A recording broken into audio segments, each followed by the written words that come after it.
तो मैं बिल्कुल, मेरा सपोर्ट है। बाबा साहब की विचारधारा का मामला है और बाबा साहब की जहां विचारधारा का मामला आता है तो हम लोग बिल्कुल सपोर्ट करते हैं और समर्पित हो जाते हैं। उसके लिए कोई आगे पीछे कोई हटता नहीं है। तो मैं बोला बताइए, यानी क्या है, क्यों कर रहे हैं? तो बोले स्वातंत्र, समता, बंधुत्व, न्याय को स्थापित करने के लिए। मैं बोला कैसे करेंगे? तो बोले स्वातंत्र, समता, बंधुत्व, न्याय के बारे में लोगों को समझाएंगे। मैं बोला किसको समझाएंगे? तो बोले SC, ST, OBC को। मैं बोला वहां पर सबसे ज्यादा कौन लोग होंगे? तो बोले सबसे ज्यादा तो जो बोले आम्बेडकर राइट्स लोग होंगे, वो होंगे। भंते जी बोले आपको नहीं करना है ना, आप मत कीजिए, लेकिन आप इतने सवाल पूछ रहे तो मुझे ऐसा लगता है कि आपके भावना की बात नहीं कर रहा हूं। मैंने स्पष्ट बोला है, अगर आप मेरे सवालों का जवाब दे देंगे तो मैं बिल्कुल आपके साथ में आपको सहयोग करूंगा। और मैंने उनसे पूछा कि बोला क्या आप जो है वर्ण व्यवस्था को समाप्त करना चाहते हैं?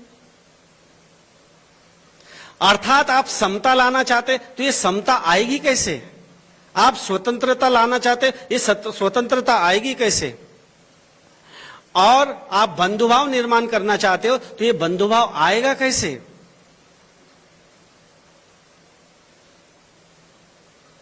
और इस पर बाबा साहब के विचार क्या है? मैंने कहा, पूछा उनसे।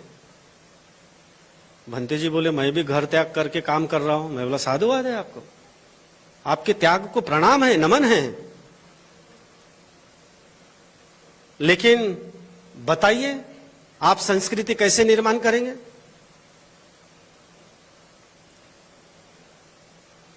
या आप जो ये स्वतंत्रता है, समता है, ये स्थापित कैसे करेंगे? बंधुभाव स्थापित कैसे करेंगे?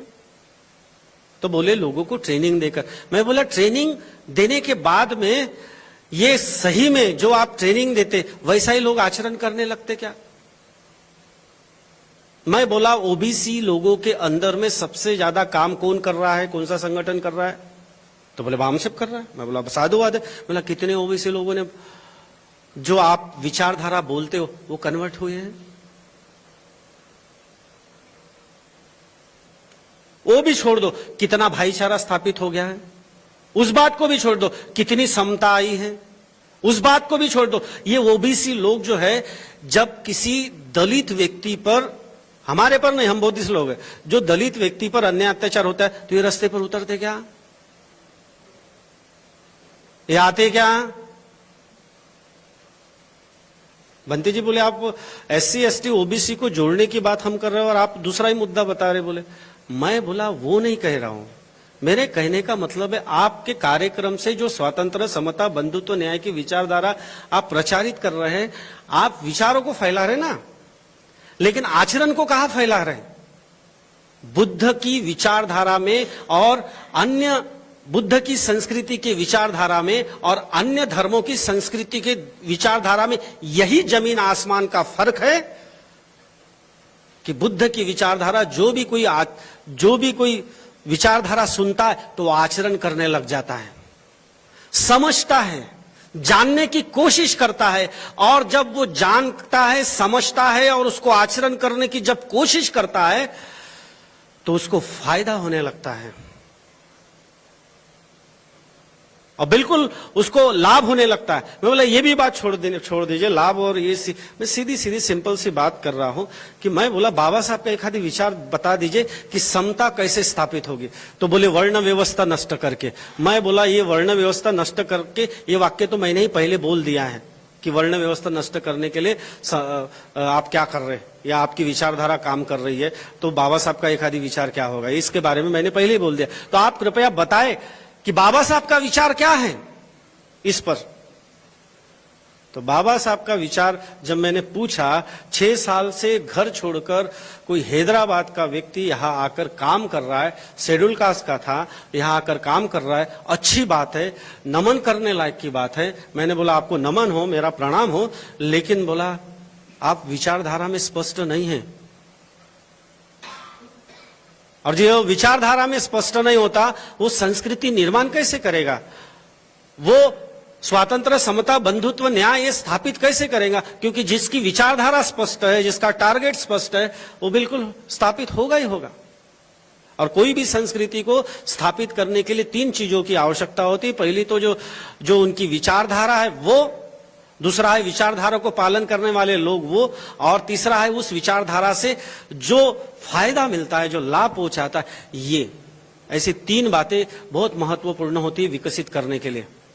अगर किसी को संस्कृति से लाभ और फायदा नहीं होगा तो आपके धर्म को क्यों मानेंगे, या आपकी संस्कृति को क्यों माने? मैं क्यों मानूं आपके विचारधारा को? उन्होंने नहीं बता पाए। मैंने बोला, बाबा साहब ने बोला था कि बोले भारत देश में जाति व्यवस्था, वर्ण व्यवस्था को नष्ट करना है तो बुद्ध की शिक्षा के अलावा कोई दूसरी शिक्षा जो है ये नष्ट नहीं कर सकती। बुद्ध की शिक्षा ही समता को स्थापित कर सकती है। बुद्ध की शिक्षा ही वर्ण की व्यवस्था को नष्ट कर देती है। मैं ये गले से नहीं बोल रहा हूं, मैं ये छाती से नहीं बोल रहा हूं, मैं ये मेरे नाभि से बोल रहा हूं। ऐसा कौन बोलते हैं? बाबा साहब बोलते हैं। ये बाबा साहब का वाक्य है कि बुद्ध की शिक्षा से ही वर्ण व्यवस्था समाप्त हो जाएगी, जाति व्यवस्था समाप्त हो जाएगी और समता स्थापित होगी। ये बाबा साहब कहते। और आप के बायलाज में, मैं बोला बामसेब के बायलाज में धर्म नाम की कोई यानी धर्म, बुद्ध धर्म के लिए हमने काम करना चाहिए, ऐसा लिखा ही नहीं है आपके बायलाज में।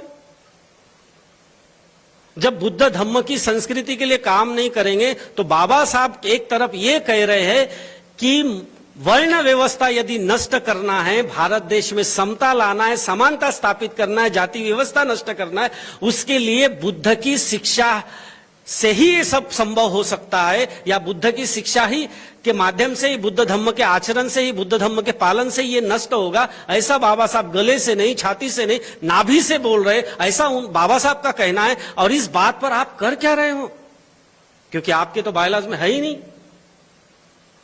मैं ये बात इसलिए बता रहा हूं कि इतने दिनों से मुझे एक तकलीफ, पीड़ा हो गई है, तकलीफ उत्पन्न हो रही है। वो पीड़ा ये हो रही है कि इतने वर्षों से हम काम कर रहे हैं। बालाघाट में मेरे ख्याल से 10 साल हो गए, मेरे को 11 साल हो गए। वो आप लोग गिनती करो 10 है कि कितना है, मुझे नहीं पता। तो यहां पर हम कंटिन्यूअसली, यानी गांव गांव घूम के, आप सब लोग उसके गवाह हैं। क्या आपको पता है हम लोगों ने गांव गांव घूमे? भालेवाड़ जी है, घरडे जी है, इधर डोंगरे साहब भी है। आप लोगों को जानते हैं कि हम लोग गांव गांव घूमे हैं। सारद में आए क्या हम? शिविर हुआ वहां?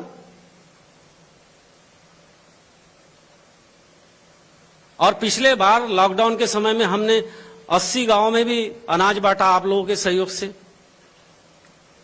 गांव गांव में घूमे ना, और गांव गांव में घूम घूम कर जो लोग इस बात का दावा करते हैं कि हमने जन जागृति लाए, क्या जागृति है, क्या जागृति? वो तो बोलते ये लोग तो हमारी तरफ झांक के नहीं देखते, बोलते भंते जी। और बस घमंड इस बात का दिखाते, देश में हमारा नाम है, देश में हमने इतना काम किया। क्या काम किया भैया? आपने काम नहीं किया होगा ऐसी बात नहीं, लेकिन मैं बोलता हूं इस बात का घमंड काय को होना, इस बात का अहंकार किस चीज का होना कि हमने क्या किए। हमने, मैं खुद बोल रहा हूं कि जब मैं ये बुद्धनगर में आया था तब यहां होली खेली जाती थी। तब बुद्ध की संस्कृति नहीं थी। जो जिस तरीके से आप सफेद वस्त्र में आए थे, पहली बार जब यहां पर कार्यक्रम हुआ तो सब लोग कलरफुल वस्त्र में थे। मैं झूठ बोल रहा हूं तो बोल सकते थे कि नहीं कलरफुल वस्त्र में? हाँ या नहीं? और फिर मैंने बोला नहीं, यहां हमको बाबा साहब की इच्छा थी कि प्रबुद्ध राष्ट्र बनाना है। क्या बनाना है? प्रबुद्ध राष्ट्र बनाना है। और जब प्रबुद्ध राष्ट्र बनाना है तो उसके लिए बाबा साहब ने कुछ मार्ग बताया है, कुछ रास्ता बताया है, और बाबा साहब ने बोला है कि बुद्ध शासन यहां निर्माण होना चाहिए। और जब बुद्ध शासन अगर यहां निर्माण होना है, बाबा साहब की इच्छा है, तो फिर बाबा साहब के हिसाब से 22 प्रतिज्ञा के आधार पर यहां पर काम होना चाहिए। क्या गलत है? 22 प्रतिज्ञा के आधार पर काम होना चाहिए। बाबा साहब ने बोला सफेद वस्त्र धारण करके ही अपने धम्म के काम करने चाहिए। हमने पाबंदियां लगा दिए, बोला मैं परित्राण पाठ में नहीं जाऊंगा। जिस परिवार में मुझे परित्राण पाठ में बुलाते थे, वहां पे कलरफुल कपड़े पहनते थे, मैं उठ के आ जाता था, मेरे को नहीं करना है। जिन परिवार वाले अपने घर में देवी देवता रखते थे और वहां पर हम बोलते थे जब तक ये दान नहीं करोगे जब तक आप दान नहीं करोगे हम परित्राण आपके घर में नहीं करेंगे। ये बुद्धनगर से लेकर तो मैंने बूढ़ी तक के वहां पर परित्राण पाठ किया, लोगों के घर से देवी देवता निकाले। मैं ये नहीं बोल रहा हूं मैंने बहुत बड़ा काम किया। अरे भैया, हमको संस्कृति निर्माण करनी है, अहंकार नहीं निर्माण करना है कि मैंने इतना किया, मैंने ये किया, मैं महान हूं, हमारा ये महान है, वो महान है। ये नहीं होना। पराभव सूत्र में बोला है कि अपने क्षेत्र का अहंकार, व्यक्तिगत अहंकार, ये तुम्हारे व्यक्तित्व को, तुम्हारे समाज को, तुम्हारे देश को लेकर डूबता है, नष्ट करता है। ये पराभव का कारण है, पतन का कारण है। और हम अपना अहंकार बता रहे हैं। मैं मानता हूं कि ये बिल्कुल की है, प्रणाम है आपकी मेहनत को इसकी, लेकिन आप बता रहे हो तो फिर उसका रिजल्ट भी तो दिखना चाहिए। कोई रिजल्ट नहीं है। और जो बाबा साहब ने आदेश किए थे, बाबा साहब ने 22 प्रतिज्ञा दिए थे, उसके बाद में 6 लाख लोगों ने जो बौद्ध धम्म की दीक्षा दिए, ये वापस गए अब अपने गांव। वापस जाने के बाद में इन्होंने जो बाबा साहब की संस्थाएं थी, the Buddhist society of India, भारतीय बौद्ध महासभा, उस माध्यम से इन्होंने जगह जगह शाखा स्थापित किए। भारतीय बौद्ध महासभा की पूरे देश में गांव गांव में शाखाएं थी, आपको पता नहीं है। समता सैनिक दल की गांव गांव में शाखाएं थी। डोंगरे साहब मैं गलत बोल रहा हूं क्या? समता सैनिक दल की पूरे देश के गांव गांव में शाखा थी, और इनके माध्यम से जो अन्याय अत्याचार होता था लोगों के ऊपर में, वो बिल्कुल कम हो चुका था। मेरा कहने का मतलब है कि हमें बौद्धों की संस्कृति निर्माण करनी है, और बौद्धों की संस्कृति के लिए कुछ साहित्यों की आवश्यकता होती है, कुछ परंपराओं की जरूरत होती है। और जब तक कुछ परंपराओं को फॉलो नहीं करेंगे, जब तक विनय को, नियम को, शील को पालन नहीं करेंगे, तब तक कोई भी संस्कृति निर्माण नहीं होती। क्योंकि वो विचारधारा है, विचारधारा का मतलब नियम है, नियम का मतलब शील है, शील का मतलब परंपरा है। और ऐसा नहीं होता।